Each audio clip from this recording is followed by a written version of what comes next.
산퍼블릭.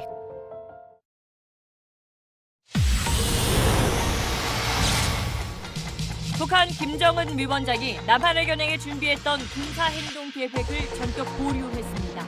최전방 지역에 다시 설치했던 대남 확성기를 철거하고 남측 비난 기사들도 삭제했는데 북한이 급선회한 이유를 분석했습니다. 삼성 측이 2015년 제일모직과 삼성물산 합병을 위해 삼성증권을 통해 두 회사의 주가를 불법적으로 관리한 정황이 포착됐습니다. 단독 취재했습니다. 러시아 선박에서 코로나 확진자가 대거 발생하자 정부가 오늘부터 부산항에 들어오는 모든 러시아 선박에 대해 검역관이 직접 배에 올라 검역을 실시하고 있습니다. 승선 검역 현장 다녀왔습니다. 6.25 전쟁 당시 학살된 보도연맹 사건의 유족들은 배상, 보상을 위한 특별법이 없어서 국가를 상대로 각자 소송을 해야 하는 상황입니다. 유족들의 얘기를 들어봤습니다.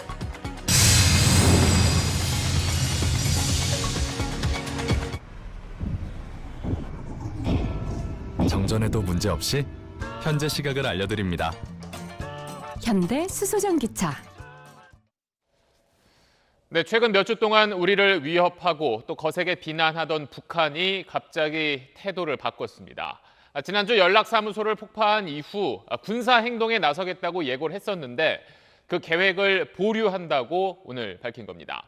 그 발표와 함께 북한 매체에선 남한을 비난하던 기사가 사라졌고 또 최근 접경 지역에 다시 등장했던 방송용 확성기도 철거됐습니다. 먼저 김수영 기자가 오늘 북한의 움직임부터 정리해드리겠습니다. 시간 문제로 보였던 북한의 군사행동이 전격 보류됐습니다. 북한은 김정은 위원장 주재로 어제 당 중앙군사위원회 예비회의를 열어 군사적 조치 보류를 결정했다고 오늘 아침 공개했습니다. 총참모부가 당중앙군사위원회 제7기 제5차 회의에 제기한 대남 군사행동 계획들을 보류했습니다. 지난 17일 총참모부가 4가지 군사행동 계획을 공개한 지 꼭 일주일 만에 급선회입니다. 형식도 이례적입니다. 보류 결정이 나온 중앙군사위 예비회의가 열린 것도 또 김 위원장이 이를 화상으로 주재한 것도 모두 집권 이후 처음입니다. 접경지에선 즉각 후속 조치가 이뤄졌습니다. 그제 처음 발견돼 어제 낮에도 확인되던 북한 개풍군 대남 확성 방송기가 철거됐습니다. 어제 보류 결정에 따라 밤사이 철거한 걸로 보입니다. 파주 오두산 통일전망대에서 포착됐던 북한 확성기도 없어졌습니다. 노동신문 등 북한 매체들에선 대남 비난 기사나 논평이 사라졌습니다. 심지어 대외 선전 매체들은 오늘 올렸던 비난 기사들을 삭제하기도 했습니다. 비무장지대 GP에서 관측됐던 북한군 병사들 움직임도 일단 멈췄습니다. 며칠째 열려있던 북한 해안 포문 상태는 흐린 날씨 탓에 아직 확인되지 않고 있지만 연평도의 긴장감은 한결 누그러졌습니다. 이제 좀 마음이 좀 풀어진다 이거죠. 이제 언제 또 어떻게 될지는 모르겠지만 1200만 장이나 준비했다는 대남 전단 살포는 어떻게 할지 아직 구체적인 북한의 언급은 없습니다. 군사행동 보류로 함께 보류됐을 가능성이 커 보이지만 대대적인 주민 선동도 있었던 만큼 예단은 쉽지 않은 상황입니다. SBS 김수영입니다. 자, 지금까지 남한을 향해서 거친 말을 쏟아붓고 또 군사적 긴장감을 높여왔던 사람은 바로 북한의 김여정 부부장이었습니다. 그런데 한동안 보이지 않던 김정은 위원장이 오랜만에 등장해서 예고됐던 군사행동을 보류한다고 결정했습니다. 여동생이 주도해왔던 대남 압박 공세에 제동을 건 셈인데 그 이유가 뭘지 김하영 기자가 분석해봤습니다. 북한이 대남 군사행동 계획을 전격 보류하면서 거론한 건 딱 한 가지, 조성된 최근 정세에 대한 평가입니다. 최근 정세를 다시 평가해보니 대남 적대 공세를 바꿀 필요가 생겼다는 겁니다. 연락사무소 폭파까지 밀어붙이며 전면에 나선 김여정을 김정은 위원장이 주저앉히는 모양새. 북한으로서도 적잖이 부담스러울 수 있는 급선회의 이유로 먼저 연락사무소 폭파 같은 과격한 행동에 남한 내 반북 정서가 예상보다 크게 확산하고 있다는 우려가 작용했다고 전문가들은 분석합니다. 청와대가 몰상식하다는 말까지 써가며 북한을 비판했는데 자칫 남한이 완전히 돌아서게 되면 북한에도 손해이기 때문입니다. 남측의 여론이 아주 크게 악화된 상태입니다. 보수 진보할 거 없이 너무 빠르게 상황을 끌고 가다가 자칫 남북 관계가 완전히 이제 되돌아갈 수 없는. 북한 내부에서 추가적인 군사조치 실효성에 대해 일선의 불만이 제기됐을 거란 분석도 나옵니다. 당장 북한이 군부대 전개하겠다던 개성공단에 대해 우리 정부는 전기를 끊어버린 상태인데 이곳에 군부대를 배치하려면 전기부터 스스로 해결해야 합니다. 비무장지대 GP를 복구하는 것도 장비가 부족한 북한군으로선 만만치 않은 일입니다. 확성기 재설치도 남북 합의 허물겠다는 상징적 효과는 있지만 확성기 갈등은 사실 북한이 더 골칫거립니다. 북한을 향한 확성기는 훨씬 더 효과가 있어서 심지어는 우리 한국 입장에서는 이게 비대칭 전력이라고까지 얘기를 한 4대 군사 행동의 하나하나가 다 적지 않은 부담이 되는 겁니다. 연이은 대남 규탄 시위를 통해 경제난 속 대내 결속이란 성과를 어느 정도 거둔 상황에서 대내외 정세 평가를 통해 더 이상의 사태 악화는 유리할 게 없다는 종합적 판단을 내린 걸로 관측됩니다. SBS 김아영입니다. 네, 그럼 청와대는 북한의 이런 움직임을 어떻게 보고 있는지 취재 기자 연결해서 자세한 내용 들어보겠습니다. 자, 정경윤 기자, 북한의 보류 결정에 대해서 오늘 청와대가 공식 입장을 내놓은 게 있습니까? 네, 오늘 청와대는 종일 별다른 입장을 내지는 않았습니다. 입장이 없다는 게 청와대의 입장이라는 겁니다. 청와대 관계자들에게 물어보니까 북한의 군사행동계획 보류는 일단 긍정적이란 목소리도 있습니다만 공식 반응을 즉각 내놓기보다는 북한이 보류한 배경, 주변국들의 반응 같은 종합적인 상황들을 따져보면서 긴 호흡으로 판단하자는 기류가 강한 것으로 보입니다. 자, 그렇다면 통일부라든지 국방부 같은 관련 부처에서는 입장이 나온 게 있나요? 네, 통일부는 일단 신중 대응을 천명했습니다. 들어보시죠. 면밀하고 신중하게 검토하고 있으며 상황을 지켜보겠습니다. 남북 간 합의는 지켜야 한다는 정부의 기본 입장에는 변함이 없으며 네, 정경두 국방부 장관은 국회에서 군사적인 긴장도가 높아지지 않도록 안정적으로 관리하겠다고 말했습니다. 그러면서 북한이 군사행동 계획을 보류할 게 아니라 철회해야 한다고 강조하기도 했습니다. 자, 내일이 또 마침 6.25 70주년이기도 한데 만약에 북한의 분위기가 정말 달라진 거라면 문재인 대통령의 대북 메시지가 따로 나올 수도 있을까요? 네, 문재인 대통령은 그동안 대화와 협력으로 남북 문제 풀자는 대북 메시지를 꾸준히 냈었죠. 대남 비방을 주도해온 김여정 부부장 대신 김정은 위원장이 처음으로 전면에 나서서 보류 지시를 내린 만큼 내일 6.25 전쟁 70주년에 문 대통령이 김 위원장을 향한 별도의 메시지를 낼지에 관심이 쏠립니다. 여기에 통일부 장관 후임 인선도 변수입니다. 임종석 전 청와대 비서실장이나 이인영 민주당 의원 등이 하마평에 오르내리고 있는데 누굴 내정하느냐도 또 다른 대북 메시지가 될 전망입니다. 지금까지 청와대에서 SBS 정경윤입니다. 네, 그럼 안정식 북한 전문 기자와 이 내용 조금 더 들여다보겠습니다. 오늘 이제 북한의 발표를 놓고 좀 여러 해석이 나오고 있는데 그러니까 김여정 부부장이 그동안 나쁜 역할을 해왔다면 오늘 이제 김정은 위원장이 나서서 해결사 같은 선한 역할을 하기로 좀 미리 짜놓는 거 아니냐 이런 시각도 있어요. 그런 시각들이 여기서 제기가 됐는데요. 네. 어제 오늘 상황 보면 그런 거 같지는 않습니다. 네. 어제까지 설치되던 확성기가 오늘 갑자기 철거가 됐고요. 북한 대외선전 매체들은 오늘도 올렸던 대남 비난 기사를 급하게 삭제를 했습니다. 그랬죠. 이건 뭐냐? 차근차근하게 즉 계획에 따라서 일이 진행된 게 아니라 갑작스러운 상황 변화가 생겼다는 얘기입니다. 북한 내에서 최근 정세에 대한 평가가 심각하게 있었고 어제 김정은 위원장이 급하게 상황 변경을 지시한 걸로 보입니다. 그래서 앞서 이제 김마영 기자 리포트에서도 그 내용을 담아서 분석을 했습니다만 혹시 미국 변수도 있을까요? 미국 변수라면은 최근에 이제 볼턴 회고록이겠죠. 근데 이제 이랬을 수는 있을 것 같아요. 그러니까 미국이 코로나에다가 흑인 사망 그리고 볼턴 회고록까지 트럼프 재선이 상당히 유동적인 상황이잖아요. 미국 대선이 이렇게 이제 어떻게 될지 모른다는 건 북미 관계가 향후에 어떻게 될지 모른다는 것이기 때문에 이런 상황에서는 남한 카드를 가져가는 게 북한한테 유리합니다. 향후 북미 관계에서 북한이 남한의 도움을 받아야 될 수도 있기 때문에 이런 정세를 고려한다면 남한과 완전히 등을 돌려서는 안 된다. 이런 판단을 김정은 위원장이 했을 수가 있습니다. 그런데 오늘 이제 군사 행동을 보류하기로 결정한 게 이제 예비 회의잖아요. 그럼 예. 이제 본회의가 또 예정돼 있다는 뜻인데 혹시 결과가 달라질 가능성도 있을까요? 이 원래 이제 당중앙군사의 예비 회의라는 게 없던 회의인데 이렇게 일부러 예비 회의까지 만든 걸 보면 본회의에서 결론이 달라질 것 같지는 않습니다. 네. 다만 군사 행동을 취소한다 한 게 아니라 보류한다고 했기 때문에 앞으로 상황 변화에 따라서 북한이 과격하게 바뀔 가능성 열어둬야 되고요. 무려 1,200만 장이나 만든 전단 네. 어떻게 할 거냐 이것도 좀 지켜봐야 되겠습니다. 그래도 이제는 좀 소강 상태로 가지 않겠느냐라는 전망은 좀 해볼 수가 있을 것 같습니다. 알겠습니다. 안저씨 북한 전문 기자였습니다.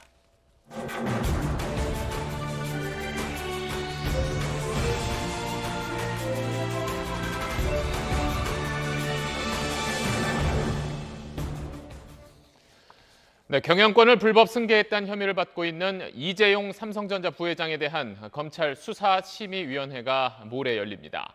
재판에 넘기는 게 맞는지를 놓고 치열한 공방이 예상되는데 그 핵심 쟁점 가운데 하나가 삼성이 주가를 조작했다는 의혹, 즉 시세 조종 혐의입니다. 이와 관련해서 저희가 단독 취재한 내용 지금부터 자세히 전해드리겠습니다. 제일모직과 삼성물산 합병을 위해서 삼성 측이 삼성증권을 통해 두 회사의 주가를 불법적으로 관리했다는 정황을 검찰이 포착했습니다. 주가 관리를 위해서 제일모직과 삼성증권의 관계자가 당시 주고받았던 문자 메시지를 검찰이 확보한 걸로 알려졌습니다. 먼저 강청환 기자의 단독 보도입니다. 지난 2015년 제일모직과 삼성물산 합병을 앞두고 관건은 두 회사 주주들이 주식 매수 청구권을 행사할지 여부였습니다. 주식 매수 청구권은 합병을 반대하는 주주가 주식을 지정된 가격에 회사에 팔 수 있는 권리인데 이렇게 팔려는 주식의 합계가 1조 5천억 원이 넘으면 합병이 취소될 수 있기 때문입니다. 당시 주식 매수 청구 가격은 제일모직이 주당 15만 6,493원, 삼성물산이 5만 7,234원이었습니다. 주가가 이 밑으로 떨어지면 주주들이 청구권을 행사할 가능성이 커지는 겁니다. 검찰은 삼성 미래전략실에서 주식 매수 청구권 행사 저지 주가 관리 방안이라는 문건을 압수해 삼성이 두 회사 주가를 불법적으로 관리한 정황을 포착했습니다. 이 문건엔 계열사인 삼성증권이 고가 매수 주문 등을 통해 주가 방어에 나섰던 사실이 담긴 것으로 알려졌습니다. 합병 결의 직후인 2015년 7월 말 삼성 측 관계자가 제일모직 주가가 17만 원만 지켜졌으면 하는 바람이라는 문자를 삼성증권 관계자에게 보냈고 17만 원은 지켜보도록 해보겠다고 답한 문자 메시지도 검찰이 확보한 걸로 전해졌습니다.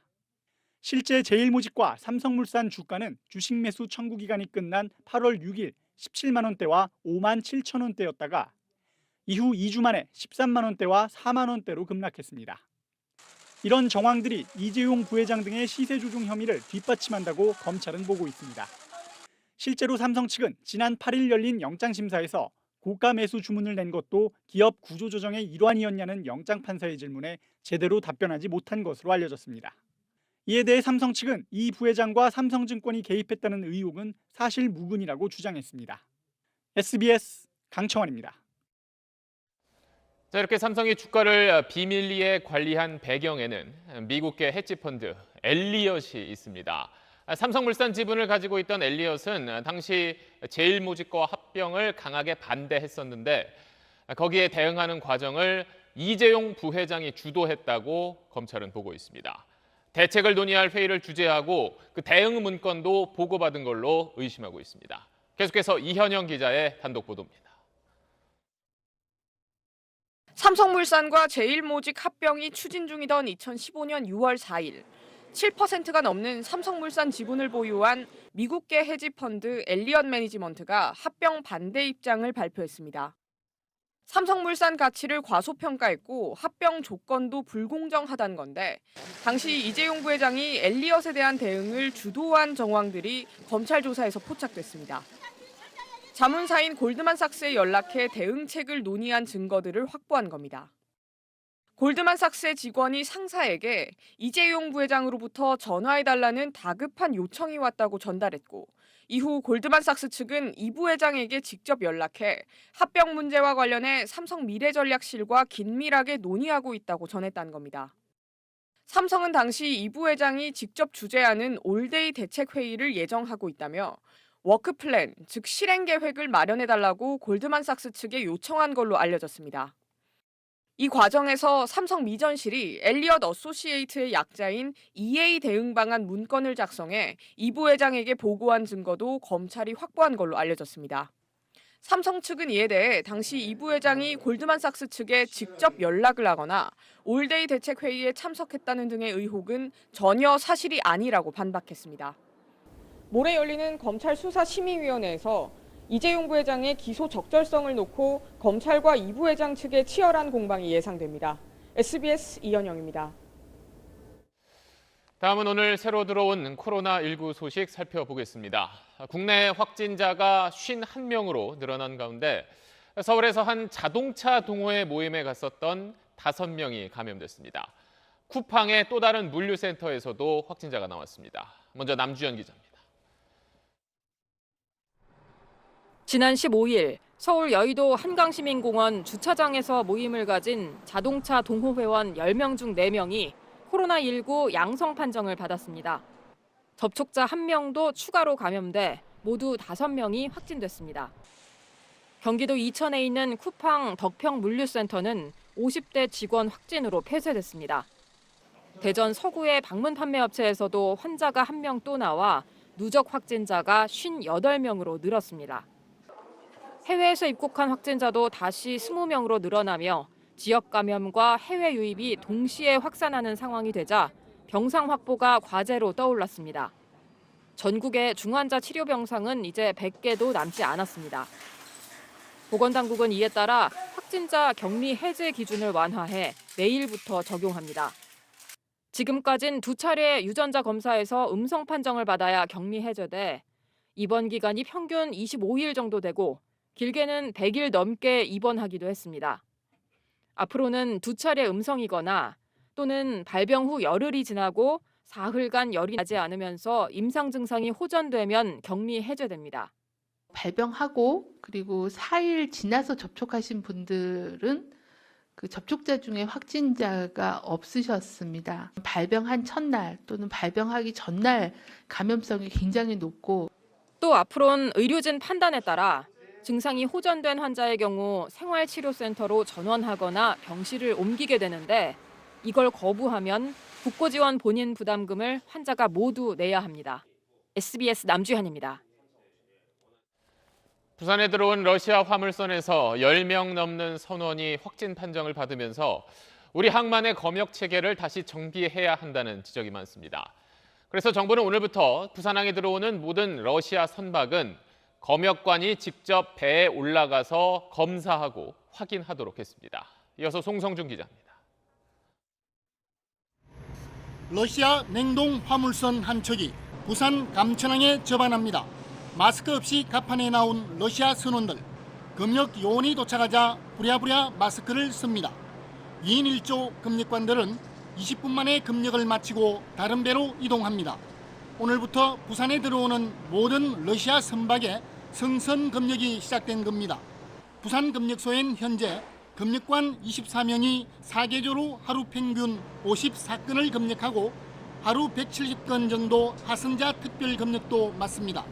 이런 상황에서 성선 검역이 늘게 돼 업무 부담이 커졌습니다. 16% 정도 늘어나요. 서무하는 사람들, 검사하는 사람들 다 투입해가지고 하는 거죠. 우리 전체 한 20명 정도 더 필요해요.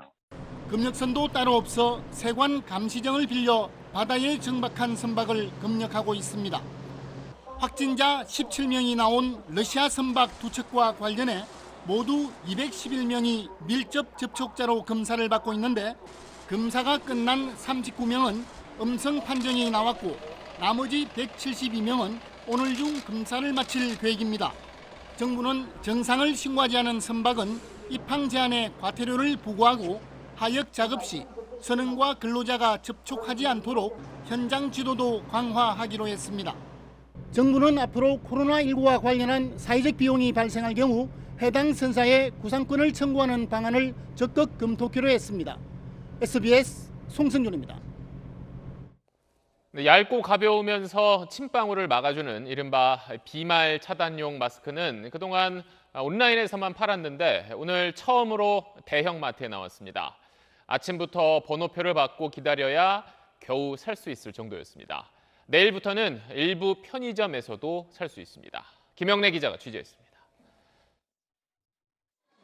비말 차단용 마스크를 판다는 소식에 대형마트에 사람들이 몰렸습니다. 판매 시각은 오후 2시부터였지만 아침부터 긴 줄이 늘어서자 매장 측에선 급히 번호표를 지급했습니다. 9시 반에 하고 밖에서 30분 기다리다가 돌아 10시에 문 열 때까지 기다리고 있었어요. 선착순이니까 못할까 봐. 1시간 넘게 기다리고 있어요. 번호표를 받은 뒤 오후가 돼서야 500원짜리 비말 차단용 마스크 20개들이 한 상자씩을 살 수 있었습니다. 대형마트 20개 매장에서 준비한 2,000상자가 금세 동났습니다. 땀에 덜 차니까요. 두껍지 않으니까 얇고 시원해서요. 한 발 늦은 손님들은 허탕을 쳤습니다. 집사람이 가보라고 그래왔더니 아이고 아침 10시에 다 출석한테 100사람이. 온라인에 이어 오프라인 매장에서도 품귀 현상이 나타났지만 식약처는 비말 차단용 마스크를 공적 마스크로 공급할 계획은 아직 없다고 밝혔습니다. 생산량이 많이 증산되고 있지 못한 그런 현실을 감안해서 이 부분을 공적 마스크로 확보하기보다는 민간에서 자유롭게 유통되도록 하는 것이 좋겠다고. 내일부턴 일부 편의점을 통해서도 판매됩니다. 식약처는 35개 업체가 생산에 나서는 중인 만큼 이번 달 말에는 일일 생산량이 100만 장 이상으로 늘어날 것으로 전망했습니다. SBS 김영래입니다. 인천국제공항의 보안검색요원 1,900명을 정규직으로 전환하는 걸 두고 논란이 뜨겁습니다. 특히 취업 준비생들을 중심으로 공정 문제를 지적하는 목소리가 높고 인천공항의 기존 정규직 또 비정규직 노조도 반발하고 나섰습니다. 잘못 알려진 부분에 대해선 공사 측이 해명하기도 했는데 이번 논란에 대해 정성진 기자가 자세히 보도합니다. 인천공항 비정규직 노동자들의 SNS 채팅방이라며 퍼진 사진이 극심한 취업난을 겪는 청년들의 감정선을 건드렸습니다. 알바로 190만 원 벌다 정규직으로 간다, 연봉 5천, 서울대급 됐다는 등의 대화가 오간 것으로 돼 있습니다. 공기업 비정규직의 정규화를 그만해달라는 국민청원은 하루 만에 20만 명에 육박했습니다. 똑같이 공개 경쟁을 해서 점을 봐서 하는 게 공정한 건데 비정규직에서 정규직. 하지만 사실과 다른 부분이 많습니다. 기본적으로 2개월 교육과 정부의 인증평가를 통과해야 해 아르바이트로 보안검색 요원이 될 수 없고 정규직으로 전환돼도 비정규직 당시 받던 3,800만 원대 임금을 받는다는 게 인천공항의 설명입니다. 일반적인 취업 준비생들이 준비하는 건 초봉 4,500만 원 수준의 일반직이기 때문에 취준생의 일자리가 줄어들 염려도 크지 않다는 겁니다. 하지만 시한에 쫓겨 일방적으로 결정된 탓에 정규직, 비정규직 노조 모두의 반발을 초래한 건 부정하기 어렵습니다. 우리 노동조합뿐만 아니라 우리 조합은 그 누구에게도 어떠한 설명도 없었어요. 그럼 2년 반 동안 뭐하러 정규전환 합의를 하냐. 비정규직 노조는 공개 경쟁 채용 과정에서 일부가 탈락할 수 있다는 불만을, 정규직 노조는 주도권 상실 우려를 느낄 수밖에 없는데 이처럼 다양한 이해관계, 공정에 대한 여러 관점의 조율에 실패한 겁니다. 이번 논란은 우리 사회의 계급화 인식을 고스란히 드러냈다는 지적이 나옵니다. 정규직, 비정규직이 사회적으로 계급화된 겁니다. 나는 정규직, 비정규직과 다른 존재, 이런 의식이 청년층에 스며들게 된 거죠. 비정규직 노동자의 고질적 고용 불안과 양극화를 해소하기 위한 정규직 전환 정책은 힘들어도 가야 할 길이지만 사회적 로드맵을 통한 정교한 접근으로 갈등을 최소화해야 한다는 지적입니다. SBS 정성진입니다. 이른바 금수저 병사 논란에 대해 오늘 군이 감찰 결과를 내놨습니다. 부대 간부가 병사의 빨래 심부름을 13차례 한 건 맞지만 1인 생활관 특혜 의혹 등은 오해라는 내용입니다. 무단 이탈 의혹에 대해선 별도의 군 수사가 진행되고 있습니다. 김태훈 국방전문기자입니다. A 상병은 지난해 9월 서울 금천구 공군 부대에 전입한 뒤 주말 면회 때면 부모에게 빨래를 맡겼습니다. 피부 질환으로 공용 세탁기 사용을 피했던 건데 외부 조력을 받는 행위 자체가 병영생활 규칙 위반입니다. A 병사는 코로나19 확산으로 2월부터 면회가 통제되자 영회 출입이 자유로운 B 중사에게 빨래 전달을 부탁했습니다. B 중사는 지난 3월부터 5월까지 13번 A 병사와 부모를 오가며 빨래 가방을 날랐습니다. 반입 반출물 확인 규정과 지휘관 보고 의무 위반입니다. 해당 중사는 감찰 조사에서 병사의 애로사항을 해결해주는 차원이었다고 진술했습니다. 감찰과 별도로 군사경찰은 진료 목적으로 외출한 A 병사가 무단으로 집에 들렀다는 무단 이탈 혐의를 수사 중인데 무단 이탈과 빨래 심부름 과정에서 부대 간부들이 부모에게 대가를 받았는지도 들여다보고 있습니다. 다만 1인 생활관 사용은 A 상병이 37.8도 고열로 2주간 경과 관찰이 필요하다는 의사 소견에 따른 걸로 확인됐고 부대 배치 과정에서도 법규 위반 사실은 없었다고 감찰실은 설명했습니다. 공군은 건강 문제 등으로 병영 생활에 적응하지 못하는 병사에 대한 관리 규칙도 함께 손보겠다고 밝혔습니다. SBS 김태훈입니다.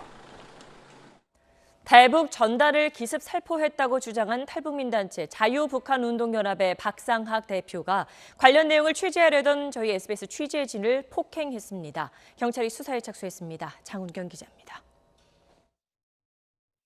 SBS 모닝와이드 팀은 어젯밤 대북전단 기습살포 경위와 향후 계획 등을 묻기 위해 자유북한운동연합 박상학 대표 집을 찾아갔습니다.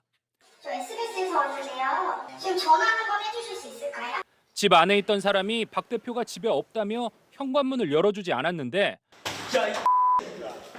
너 이게 어디야? 그때 집에 도착한 박 대표가 다짜고짜 취재진을 폭행하기 시작했습니다.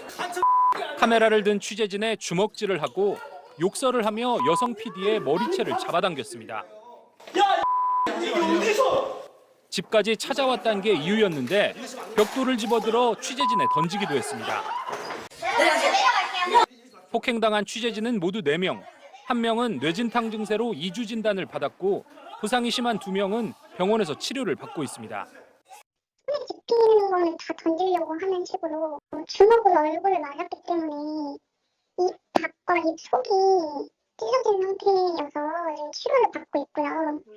박 대표에게 미리 취재 사실을 알렸고 카메라에 회사 로고가 붙어 있었는데도 폭행을 가한 경위를 묻고자 수차례 연락을 했지만 박 대표는 답을 하지 않고 있습니다. 경찰은 피해자 진술을 들은 뒤 박 대표를 조사하기로 했습니다. SBS 장훈경입니다. 경기 의정부의 한 상가에서 건물 4층 외벽이 무너지고 바깥으로 폭포처럼 물이 쏟아졌습니다. 실내 수영장 내부 물탱크가 터지며 벌어진 일인데 다행히 크게 다친 사람은 없었습니다. 전현남 기자가 보도합니다. 어머, 어떡해.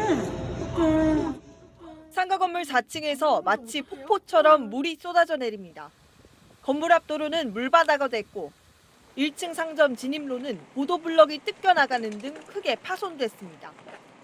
오늘 낮 12시 반쯤 수영장과 사우나 등이 있는 의정부시의 한 건물 물탱크가 터졌습니다. 5층 수영장에 물을 보충하는 40톤 용량의 물탱크가 터진 건데 이 사고로 건물 외벽이 무너졌고 건물 아래 주차했던 소형 전기차가 부서졌습니다. 나가보니까 전기가 터져가지고 물 막 나오고 그 청중정원에서 떠가지고 사람 2명 있었는데 저희 가게 이쪽으로 도망오셨어요. 건물 안도 물이 새면서 아수라장이 됐습니다. 다행히 사고 당시 건물 주변을 지나는 사람이 없어 크게 다친 사람은 없었습니다. 사고 물탱크는 지난 2017년 건물 준공 시 설치됐는데 겉면 틈새가 여러 곳 벌어져 있는 걸로 나타났습니다. 의정부시는 경기도와 함께 물탱크가 왜 터졌는지, 설치나 관리 과정에 문제가 없었는지 조사할 예정입니다. SBS 전연남입니다. 네, 보이스피싱 범죄는 그 내용을 보면 왜 속을까 싶기도 하지만 갈수록 그 수법이 워낙 교묘해져서 누구든 피해자가 될 수 있습니다. 정부는 피해 액수가 한 해 7천억 원에 육박하는 이 보이스피싱을 반사회적 범죄로 규정하고 금융회사의 배상 책임도 강화하기로 했습니다. 전형우 기자입니다. 40대 회사원 A씨는 최근 자신의 계좌를 범죄 조직이 사용하고 있다는 전화를 받았습니다. 보이스피싱을 의심했지만 검사의 실명이 적힌 공문까지 받아보니 진짜라고 믿게 됐습니다. 수사관 붙여가지고 도장이 다 찍혀있고 더군다나 서울중앙지검 이성윤 지검장까지 딱 나와 있더라고요. A씨는 5천만 원을 보이스피싱 조직에 넘겨주기 직전까지 갔지만 다행히 마지막에 낌새를 챘습니다. 그 당시에는 워낙 경황이 없다 보니까 사람이 그냥 그렇게 돼버리네요. 보이스피싱 피해는 해마다 늘어 한 해 7천억 원에 육박할 정도입니다. 악성 앱이나 해킹 등 수법이 고도화되는 한편 금융회사의 예방 의무가 강조되면서 보이스피싱을 방지하기 위한 기술 개발도 한창입니다. 통화 음성을 분석해 상대방이 검찰청이나 수사관 등 보이스피싱 의심 단어를 반복적으로 말하면 알림을 보내는 앱도 나왔습니다. 보이스피싱 범죄자로 등록된 음성을 분석해 전화가 걸려오면 이처럼 경고 메시지를 띄우게 됩니다. 정부는 법을 고쳐 금융회사의 배상 책임을 한층 강화하기로 했습니다. 보이스피싱 피해자에게 스스로 개인정보를 유출하는 등의 고의나 중대한 가실이 없는 이상 원칙적으로 금융회사가 배상 책임을 지도록 하겠다는 겁니다. 이용자의 도덕적 해이 방지, 손해의 공평한 부담 원칙 등을 고려하여 금융회사 등과 이용자 간의 피해액이 합리적으로 분담될 수 있도록 하겠습니다. 정부는 또 일반적인 사기 범죄보다 보이스피싱을 더 무겁게 처벌하는 방안도 추진할 계획입니다. SBS 전영우입니다. 위안부 피해 할머니들이 일본 대사관 앞에서 수요 집회를 연 지 올해로 28년이 됐습니다. 9년 전에 그 자리에 소녀상이 설치되면서 할머니들과 계속 함께 해왔는데 오늘 보수단체가 소녀상 앞자리를 선점하면서 수요 집회가 처음으로 자리를 옮겨서 열렸습니다. 정반석 기자가 취재했습니다. 서울 종로구 옛 일본 대사관 앞. 굵은 빗줄기 속에 서로 몸을 끈으로 묶은 대학생들이 평화의 소녀상 주변을 에워싸고 연자 시위를 벌입니다. 다른 학생들은 소녀상과 수요 집회를 지켜내자는 피켓을 들었습니다. 수요 시위 지켜내자! 1992년 12월 이후 옛 일본 대사관 바로 앞에서 진행된 수요 집회가 28년 만에 소녀상에서 10m 떨어진 곳으로 밀려나 진행됐습니다. 보수단체가 수요 집회가 열리는 소녀상 주변에 1순위로 집회를 신고하고 오늘부터 30일간 장소를 선점했기 때문입니다. 소녀상을 경계로 남쪽에선 수요 집회가, 북쪽에선 보수단체 집회가 열렸는데 경찰은 충돌을 막기 위해 소녀상 2m 주변에 질서 유지선을 설치했습니다. 밀려나고 빼앗기고 탄압받고 가슴이 찢기고 온몸이 상처투성이가 되어도 이 자리에 있겠습니다. 수요 집회가 열렸던 곳을 차지한 보수단체 집회 참가자들은 정의기억연대 해체와 소녀상 철거를 요구했습니다. 정의기억연대 전신인 정신대 문제대책협의회와 윤미향 의원을 상대로 후원금 반환 소송도 제기됐습니다. 피고는 정대엽, 윤미향, 조계종이고요. 총 청구 금액은 약 3,600만 원 정도 됩니다. 후원자들은 기부 목적의 용도로 후원금을 쓴 정황이 확인되면 소송과 무관하게 정부가 후원금 반환에 나서야 한다고 요구했습니다. SBS 정반석입니다. 오늘 전국에 장마가 시작됐습니다. 비가 내리면서 더위는 한풀 꺾였는데 명동거리에 나가 있는 기상캐스터 연결해 알아보겠습니다. 양태빈 캐스터, 비가 언제까지 이어질까요? 네, 한동안 푹푹 찌는 여름 더위가 기승을 부리더니 오늘은 이렇게 전국에 시원한 장맛비가 내리고 있습니다. 서울에도 낮 한때는 시간당 10mm 안팎의 강도로 무척 세찬 비가 지났는데요. 지금은 비교적 전 시간대에 비해서 비출기가 많이 약해졌습니다. 물론 평소보다 적기는 합니다만 이곳 명동거리에서도 우산을 쓰고 가볍게 거리를 거니는 사람들의 모습을 볼 수 있습니다. 이번 비 내일까지 조금 더 오락가락 이어질 텐데요. 오늘 밤까지 남해안과 강원에는 국지성 호우가 쏟아집니다. 피해 없도록 주의하셔야겠습니다.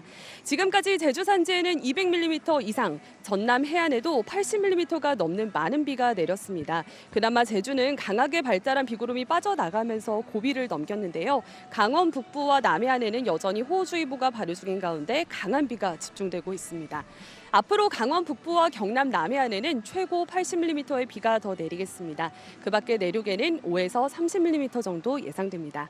비는 밤사이 남부지방부터 그치겠고요. 중부지방은 내일도 약한 비가 오락가락 이어지겠지만 낮 동안 소강 상태를 보이는 곳이 많겠습니다. 중부지방의 비는 금요일 오전까지 조금 더 이어지겠고요. 장마 전선이 다시 북상하면서 일요일부터 다시 당분간 전국에 장맛비가 내리겠습니다. 지금까지 명동에서 날씨 전해드렸습니다. 민주당 중진 의원이 공직 후보자 인사청문회에서 도덕성 부분은 따로 비공개 검증을 하자는 내용의 법 개정을 추진하고 있습니다. 알고 보면 통합당도 여당 시절 추진했던 법안인데 민주당은 과거 야당일 때는 이런 법안을 비판했습니다. 권지윤 기자가 보도합니다. 민주당 원내대표를 지낸 홍영표 의원은 지난 19일 21대 국회 1호 법안으로 인사청문회법 개정안을 냈습니다. 민주당 의원 44명, 열린민주당 의원 1명이 발의에 동참했습니다.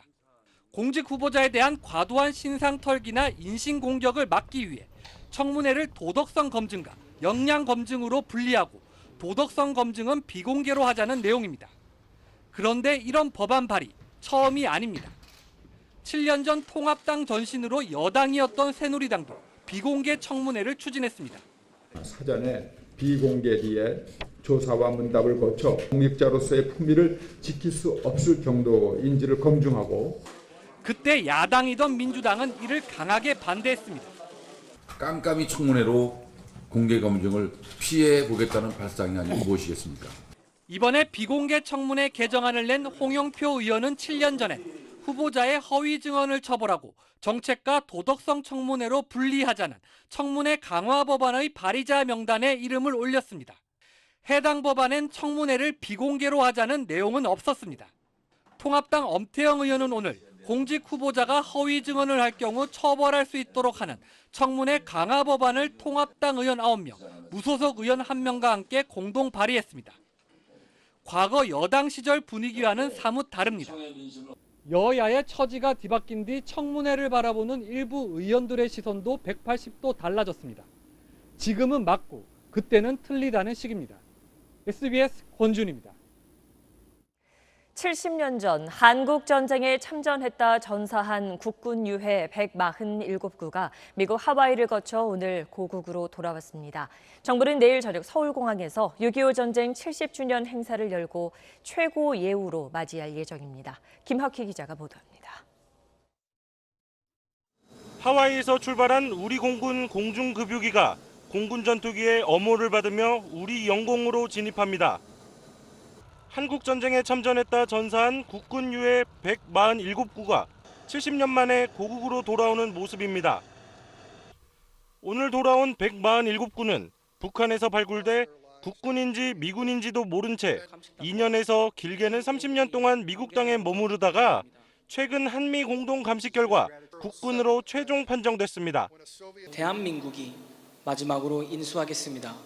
성조기에 쌓인 유해를 유엔기로 교체하고 다시 태극기로 바꾸고 우리 정부가 인계받은 유해는 전사자 예우 차원에서 화물칸이 아닌 승객 좌석에 안치해 예를 갖췄습니다. 앞서 3차례에 걸쳐 국군 유해 92구가 고국으로 돌아온 적 있는데 이번 유해 봉환은 최대 규모입니다. 특히 이번에 봉환된 147구 가운데 7구는 신원이 확인됐습니다. 장진호에서 전사한 고 일병 박진실, 고 일병 최재익 등 7명이 유가족 품으로 돌아갑니다. 국방부는 나머지 149에 대해선 전사 기록 등을 통해 신원을 확인할 예정입니다. 단 하나뿐인 생명을 나라를 위해서 산화하신 분들을 기억하고 추모하는 것은 국가의 책무이자 정부는 내일 저녁 8시 20분 서울공항에서 6.25 전쟁 70주년 행사를 열고 국군 유해 147구를 최고 예우로 맞이할 예정입니다. SBS 김학규입니다. 6.25 전쟁 당시 민간인 학살에 관한 연속 보도. 오늘은 희생자들에 대한 배상과 보상 문제를 얘기해 봅니다. 저희가 전해드리고 있는 보도연맹 사건의 경우 배상, 보상을 위한 특별법이 없어서 유족들이 국가를 상대로 각자 소송을 해야 하는 상황입니다. 먼저 정혜경 기자가 전해드립니다. 지난 2009년 진실화해위원회로부터 보도연맹 사건 희생자로 인정된 고 김가주 씨. 석 달 전 세상을 뜬 김 씨의 아들에 이어 손자까지 국가를 상대로 한 손해배상 소송을 또 준비하고 있습니다. 5년 전 부친이 낸 소송에서 대법원은 희생자라는 사실을 알게 된 뒤 3년 안에 청구 소송을 하지 않았다며 민법상 시효 만료를 이유로 청구를 기각했습니다. 하지만 최근 대법원이 울산 보도연맹 희생자들에 대한 소송에서 시효 만료에 관한 판례를 바꾸자 김 씨는 다시 소송에 나섰습니다. 평생을 이제 그 빨갱이 자식이라는 그런 의문을 쓰고 살아오셨는데 민법에서 정한 시효 소멸에 대한 기준만 적용하는 것은 조금 이치에 맞지 않지 않느냐. SBS가 입수한 6.25 전후 인정된 민간인 희생자들의 손해배상 청구 통계에 따르면 전체 16,572명 가운데 6,591명의 유족만 배상을 청구했습니다. 이 가운데 926명에 대해서는 기각 결정이 내려졌는데 상당수 이유가 증거 부족 또는 시효 소멸이었습니다. 또 청구가 받아들여진 5,665명에 대한 배상금 액수도 법원에 따라 달랐습니다. 그러다 보니 국가가 유족에게 형사 배상금 일부를 돌려달라는 부당이득 환수 소송을 낸 경우도 있었고 민간인 희생자로선 처음으로 재심 무죄 판결을 받은 한 유족의 자택엔 가압류 처분까지 내려졌습니다. 70년 동안 박해잖아요. 2살 먹어서 아버지 돌아가시고 73살 먹도록 이게 뭐냐고요. 대법원에 17년도에 들어갔는데 여적 무기라는 게 뭐 어떤 생각을 가지고. 국가폭력에 대한 형평성 있는 배상 기준 마련. 새로 출범할 2기 진실화해위원회가 풀어야 할 과제 중 하나입니다. SBS 정혜경입니다.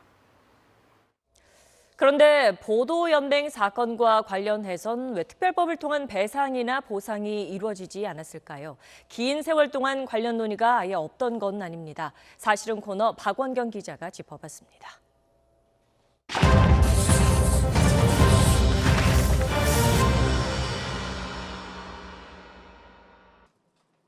6.25 전후 민간인 집단 희생 사건에 대해 배상이나 보상 특별법을 제정해야 한다. 지난 2009년 진실화해위원회가 이렇게 권고했지만 국회는 법을 만들지 않았습니다. 과거 국회에서 배상이나 보상 논의가 없었던 건 아닙니다. 4.19 혁명 직후인 1960년 6월 21일 6.25 전쟁 전후 양민학살의 가해자 조서와 피해자 보상을 위한 특별법 제정 건의안이 국회를 통과했습니다. 하지만 이듬해 5.16 쿠데타로 이 논의는 완전히 사라졌습니다. 진상규명을 주장한 유족 중 일부는 북한에 동조했다는 등의 이유로 처벌을 받기도 했습니다. 보도연맹이라는 단어는 금기어가 되기까지 했습니다. 한참 뒤인 지난 2009년 이후에야 배상과 보상을 포함한 14건의 법안이 발의됐습니다. 하지만 재정 부담 우려 등이 발목을 잡았습니다. 특히 지난 20대 국회에선 과거사 정리법 개정안에 정부의 배상 의무를 둔 조항이 국회 담당 상임위원회를 통과했지만 기재부와 현 야당의 반대로 법사위 문턱을 넘지 못했습니다. 문재인 대통령은 올해 제주 4.3 추념식에서 피해자와 유족에 대한 배상과 보상 실현 노력을 약속했습니다. 보도연맹 사건은 당군 이래 최대 학살 사건이라지만 진상규명을 위한 특별법도 없는 상황. 대부분 이른을 넘긴 유족들에게 남아있는 시간은 길지 않습니다. SBS 박원경입니다. 유명희 통상교섭 본부장이 세계무역기구 WTO 사무총장에 출마합니다. 당선되면 한국인 최초이자 첫 여성 WTO 사무총장이 되는 건데 우리와 수출 규제로 갈등을 빚고 있는 일본이 촉각을 곤두세우고 있습니다. 이성훈 기자입니다. 유명희 산업통상자원부 통상교섭본부장은 기자회견을 열고 WTO 사무총장 출마를 공식 선언했습니다. 위기에 처한 다자무역 체제의 보완과 WTO 개혁을 위해 통상 선도국이자 중견국인 한국의 역할이 필요하다고 강조했습니다. 한국은 무역을 통한 성장 경험과 비전, 다수의 자유무역 협정을 체결하면서 상대국들과 신뢰를 쌓아온 역량을 바탕으로 개도국과 선진국 간의 가교 역할을 할 수 있을 것입니다. 우리나라로선 세 번째 도전인데 당선되면 한국인 최초이자 여성 최초 WTO 사무총장이 됩니다. 일본 언론들은 유 본부장의 출사표에 촉각을 곤두세웠습니다. 니혼 게이자이 신문은 유 본부장이 일본의 수출 규제에 반발하고 있어 한일 관계에 영향을 미칠 가능성이 있다며 우려를 나타냈습니다. 하지만 유 본부장은 한일 간 통상 갈등과 WTO 사무총장직 수행은 다른 문제라며 선을 그었습니다. 일본 수출 규제 조치의 WTO 제소와 관련해서는 어쨌든 WTO 사무총장이라는 자리는 특정 소송에서 특정 국가를 대변하는 자리가 아니라 현재까지 유 본부장을 포함해 나이지리아와 이집트, 멕시코, 몰도바 등 5나라에서 입후보했는데 이르면 3개월 뒤에 차기 사무총장이 선출됩니다. SBS 이성훈입니다. 성소수자들 축제에서 기독교 목사가 축복의 기도를 했다가 소속 교단 징계를 받게 됐습니다. 동성애를 옹호해서는 안 된다는 교회법을 어겼다는 이유인데 성소수자의 존재를 찬성하거나 반대할 수 있냐는 논란이 일고 있습니다. 최호원 기자의 보도입니다. 지난해 인천에서 열린 퀴어 문화축제.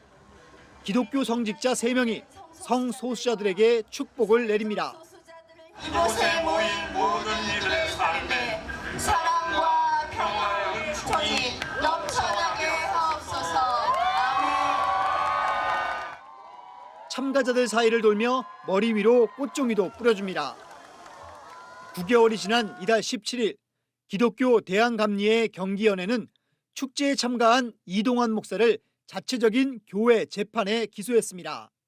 마약법 위반, 도박 및 동성애를 찬성하거나 동조했을 경우 정직, 면직, 출교를 할 수 있다는 감리회 교회법에 따른 겁니다. 이 목사는 기자회견을 열고 축복을 내리는 건 죄가 아니라고 말했습니다. 성소수자에 대한 혐오를 조장하고 차별에 앞장서는 작금의 교회의 모습은 기독교의 본질인 사랑에서 너무도 멀어져 있습니다.